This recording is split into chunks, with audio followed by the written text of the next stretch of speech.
confiscating from me. And so this is what I'm left with as a percentage. Yeah, Brian. Would you allow me to do something very quickly? Oh, absolutely, of course. This is all hypothetical, of course. Okay. So we start with a $10,000 investment. I get a $500 dividend. And at the end of the year, the investment's now at $10,500, right? What we just mentioned was only the income is going to be taxable. That gain is not realized. It has not been sold. So for the total return, right, income plus or minus the gain or loss divided by the original cost. So let's say we're in the 30% tax bracket. So again, income is taxable. So you subtract out the $150, 30% times 500. So that would leave us with $300 after tax income plus the $500 gain divided by, that's $350. The original 10,000. So 350 plus 5 is 850. So that ends up being 8.4.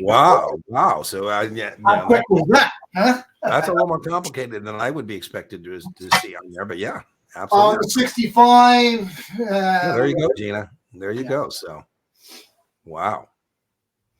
Like that.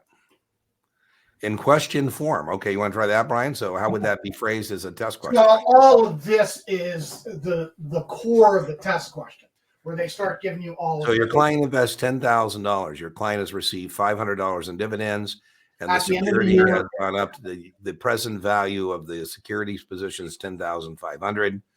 The customer is in a 30% tax bracket. What is his real rate of return or effective return? How would they say that? What is the after-tax return? After-tax return. There you go. So there you go. We're like playing Jeopardy in the form of a question. Exactly. If you were sitting having an adult beverage, there you go. Yeah. Probably reveal a little bit more. You're welcome. You're welcome. Wow. So there we go. So that's not typical, by the way. It's typical that you would go up from the cap of mastery, not